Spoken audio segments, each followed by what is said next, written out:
I'm just an ordinary guy. Grew up in a small town, learned early that hard work was the only way forward. Right now, I'm juggling 2 jobs, early mornings at the diner and late nights at a warehouse, to keep the bills paid and make sure my wife, Jenny, never has to worry. She's my world, even if I'm wiped out most days. Jenny's got a big heart. She's always helping people, sometimes when she should just say no. Lately, she's been spending a lot of time at the house down the street. It's owned by a guy named Tom. Tom's been in a wheelchair his whole life, he was born that way, and he's got more cats than I can count. Jenny's been helping him feed and care for those cats, making sure they don't go hungry when Tom can't get around. I don't mind. I trust Jenny.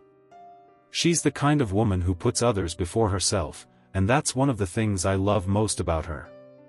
But I won't lie, sometimes it wears on me, working 2 jobs while she's off taking care of a stranger's cats. Still, I figure it's just a phase. One evening after my shift at the warehouse, I stopped by Tom's place to say thanks for letting Jenny help out.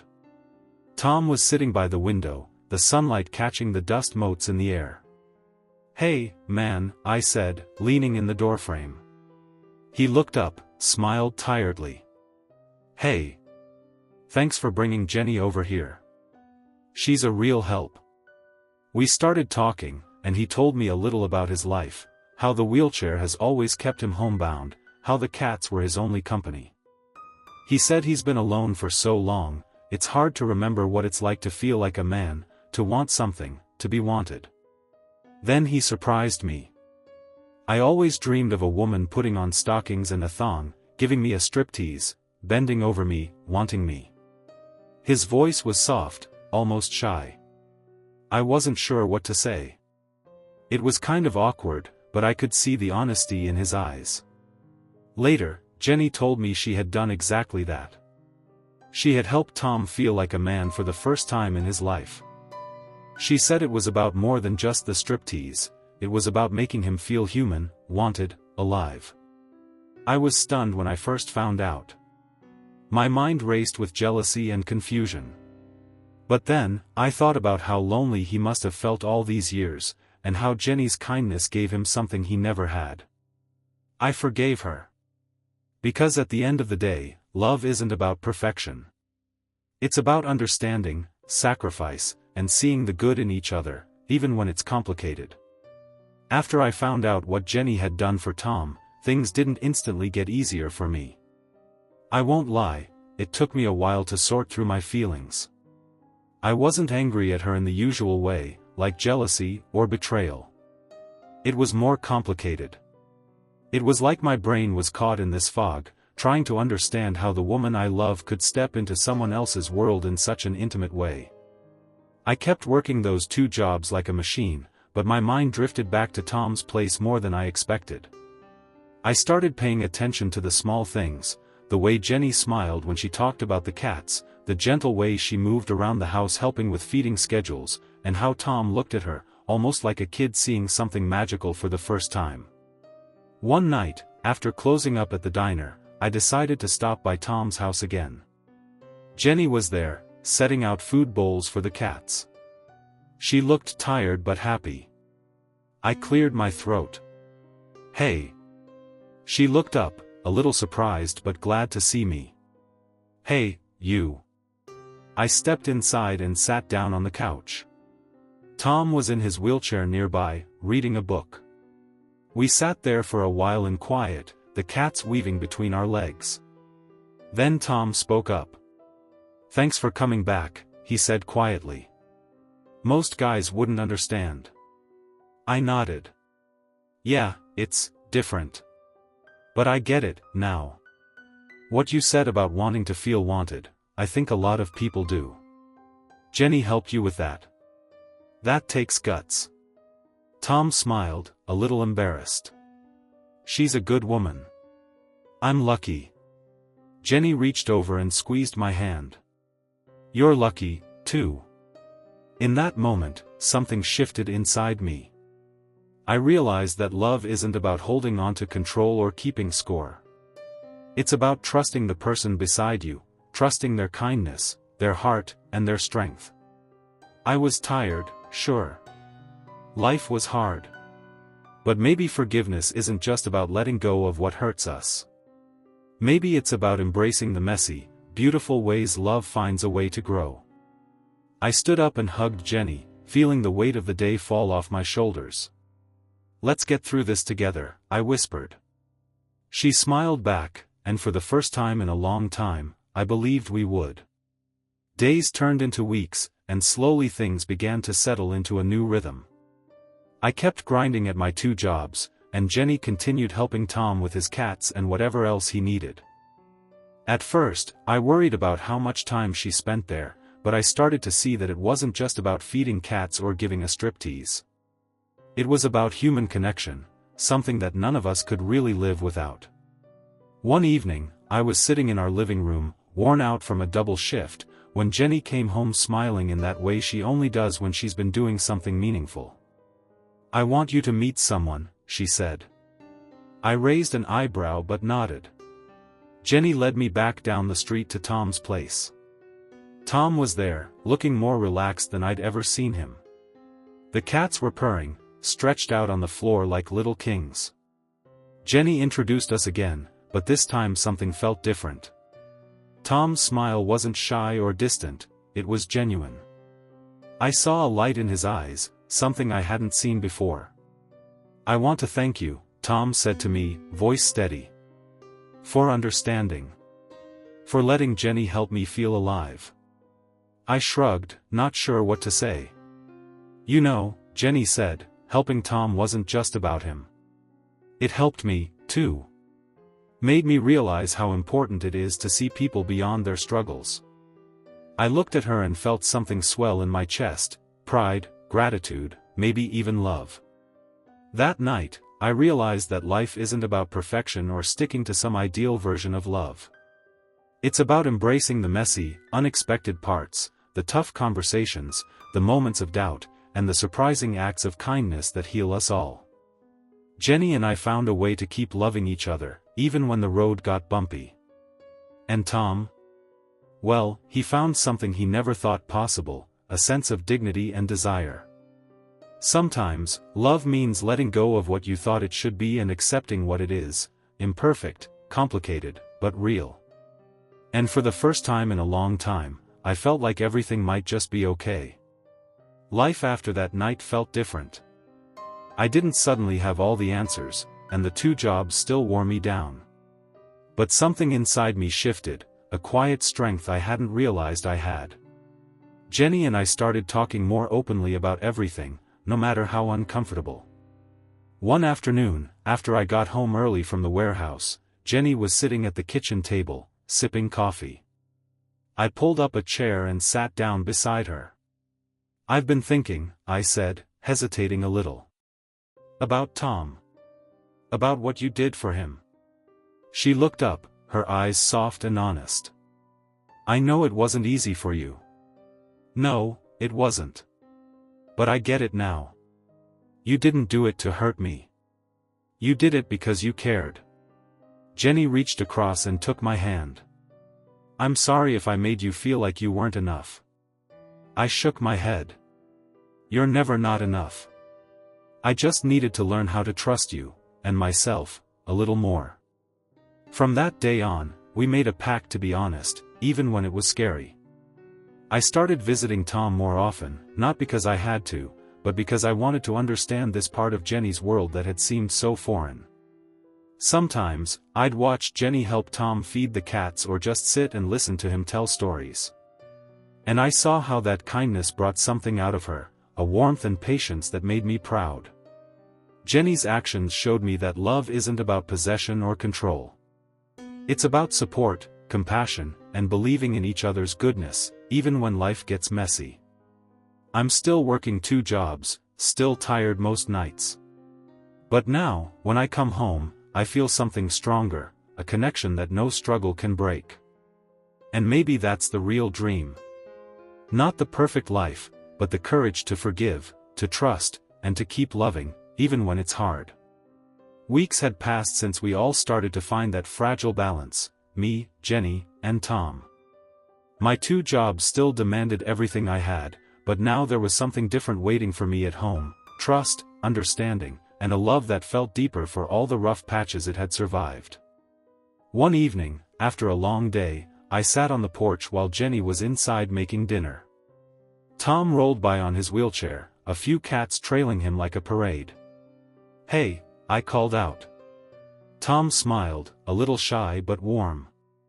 "Hey yourself." I nodded toward Jenny's window. "You're lucky she's around." Tom looked at me seriously. "No. I'm lucky because she made me feel alive again. Because she showed me what it means to be wanted." That hit me hard. I realized then that Jenny's kindness wasn't a threat, it was a gift, one that brought light not just to Tom but to all of us. Later that night, Jenny and I sat side by side, the silence between us comfortable and easy. "I'm sorry it took me so long to understand," I said. She smiled, brushing her hair behind her ear.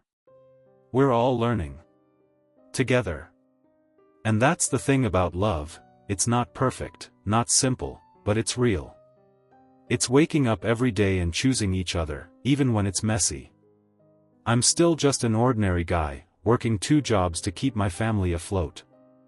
But now, I'm also a man who knows forgiveness and trust aren't weaknesses, they're the strongest parts of us. And with Jenny by my side, I think we can handle whatever comes next." Life had finally settled into a rhythm I could live with. I was still working my two jobs, Jenny was still helping Tom with his cats, and things between us had grown stronger, or so I thought. One late night, after a double shift at the warehouse, I decided to surprise Jenny by stopping at Tom's place to pick her up. I figured she'd appreciate a break, and maybe we could grab a bite somewhere. When I got there, something felt off. The door was slightly ajar. "Jenny?" I called, pushing the door open. The room was dim, the cats scattered and restless. Then I saw her, Jenny, sitting close to Tom, his hands on her hips, her head resting against his shoulder. They weren't just friends anymore. It was more than that. Much more. My heart sank, a storm of emotions crashing through me. Confusion, hurt, anger, all tangled up and raw. I cleared my throat. "Jenny?" She looked up, startled, eyes wide but not ashamed. I didn't mean for it to happen like this," she said quietly. "Tom needed someone. I thought I was just helping him. But then, it changed." Tom looked at me, a mix of guilt and hope in his eyes. I took a step back, trying to breathe. My two jobs, my sacrifices, all of it suddenly felt meaningless against this new reality. But then something inside me settled. I remembered why I loved Jenny, because she had a big heart, even when it led us down messy, unexpected paths. "I'm hurt," I said slowly, "but I'm not going to let this break us without a fight. We need to figure this out, together." Jenny nodded, tears slipping down her cheeks. That night, I realized love isn't just about forgiveness or understanding. It's about facing the things you never expected, and choosing to stay, even when it's hard. The days after that night felt like walking through fog. Jenny and I didn't know where to begin. The honesty was raw and painful, but it was also the only way forward. We started talking, really talking, like never before. Jenny confessed that what happened with Tom wasn't planned. It was born from years of loneliness, his and hers, and a desire to make someone feel alive. Somewhere along the way, the lines blurred. I won't pretend it was easy. Trust had been cracked, and I was scared that maybe it was broken for good. But beneath that fear, I found a flicker of something stubborn, a hope that we could heal. One afternoon, I went back to Tom's place, not to confront, but to understand. Tom was quieter now, less certain. "I never wanted to hurt you," he said, looking down at his hands. "I only wanted to feel human." I nodded slowly. "We all do." When I returned home, Jenny was waiting, a nervous smile on her face. "I want us to try," she said. To find a way through this, not just for us, but for me and Tom, too. He's still fragile. I looked at her, tired but willing. Okay, I said. We'll try. But this time, it's about honesty and boundaries. Jenny reached out, taking my hand. Thank you. That night, as I lay awake, I realized love isn't simple or perfect. It's messy, sometimes painful, but it's also what gives us the strength to keep going. And right now, that's enough. Months passed since we made that fragile agreement to move forward honestly. It wasn't easy, there were days filled with doubt and frustration, but slowly, something unexpected grew between us, a new kind of family. Jenny, Tom, and I found our own rhythm. Jenny still helped Tom with his cats and his needs, but now I was part of it too. I started stopping by Tom's place after work, not just out of obligation but because I wanted to. We all shared meals, stories, and even some quiet moments that felt like peace. One afternoon, Tom surprised me by handing me a small, worn-out book. This helped me when things were hard, he said. It was a journal filled with his thoughts, poems, and dreams, things he'd never shared before. Reading it, I saw a man who, despite everything, had hope and courage. Jenny watched me as I read, tears in her eyes. He's not just the man in the wheelchair. He's someone who needed love, just like me, just like us. I nodded. I'm starting to see that. Our life wasn't conventional. People might have called it complicated or messy. But it was ours, built on forgiveness, trust, and a willingness to see each other fully. Our unusual arrangement wasn't something I ever expected to explain, but the longer we lived it, the harder it became to hide. Friends and family started noticing Jenny's time at Tom's place, the way our lives were intertwined. Whispers floated around, and some people didn't understand. One evening, after a long day, Jenny and I sat on our porch, watching the sun dip below the horizon. They don't get it, she said softly. They think it's strange, maybe wrong. I sighed. Maybe it is strange. But it's real. And it's the only way we know how to love right now. Jenny smiled, squeezing my hand. I'm glad you're with me. I looked at her and thought about everything we'd been through, the doubts, the hurts, the unexpected turns. I'm glad too, I said. We're making it work. That's what counts. We decided to stop hiding. We began inviting close friends over, sharing our story honestly, hoping they'd see the love beneath the surface. Some struggled to understand, but others surprised us with their support. I realized then that love isn't about fitting into a mold or meeting expectations. It's about finding people who see you, really see you, and choosing to stand by you anyway. And with Jenny and Tom, I was ready to face whatever came next. The summer sun had just begun to fade when something happened that changed everything. After months of learning to live with our new reality, my 2 jobs, Jenny's compassion for Tom, and the fragile family we had built, I thought I knew where this road was headed. But life, as it often does, had other plans. It started on an ordinary Thursday night. I was cleaning up the kitchen after dinner when my phone buzzed. A message from a number I didn't recognize. It simply said, "Meet me at the old park near the river. Midnight. Come alone." My heart skipped a beat. I wasn't sure why, but I felt compelled to go. At midnight, I found myself standing under the flickering street lamp at the edge of the park. The cool air carried the distant sound of the river's gentle rush. A shadow moved closer, and I recognized the figure, Tom. "Hey," he said quietly, eyes reflecting something I hadn't seen before, urgency, maybe fear. "What's going on?" I asked, trying to keep my voice steady. Tom took a deep breath. "There's something you need to know about me. About why I've been the way I am." I nodded, waiting. He pulled out a small, worn envelope. "This is why I've needed Jenny, and why I needed to be honest with you." Inside was a bundle of old photographs and a folded letter, yellowed with age. The photos showed a young man, vibrant and strong, standing beside a woman who looked like she might be his sister. In some pictures, he was running, playing baseball, things no one who had seen Tom confined to a wheelchair would imagine possible. The letter explained everything. Tom hadn't been born in that wheelchair. Not really. When he was a child, a tragic accident had left him paralyzed from the waist down. But before that, he'd lived a full, active life. The man I'd known was only part of his story, the shadow cast by years of pain and isolation. He'd hidden it from everyone, ashamed of the loss, afraid of pity. But Jenny had seen past all that, the pain, the wheelchair, the cats, and helped him feel like a man again. Not just physically, but inside. I sat back, stunned.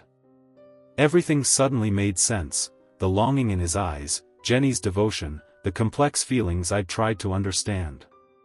"Why didn't you tell me?" I asked, my voice barely above a whisper. Tom looked down. "I was scared you'd hate me. That Jenny would choose me over you."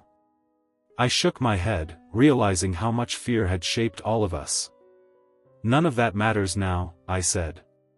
"What matters is we're here, together." Jenny appeared quietly behind me, her eyes shining with tears. "We're more than what happened to us," she said softly. "We're what we choose to be." In that moment, under the stars beside the river, I understood the true meaning of love. It wasn't about perfection, or even forgiveness. It was about truth, acceptance, and the courage to keep moving forward, no matter what. And for the first time, I felt free.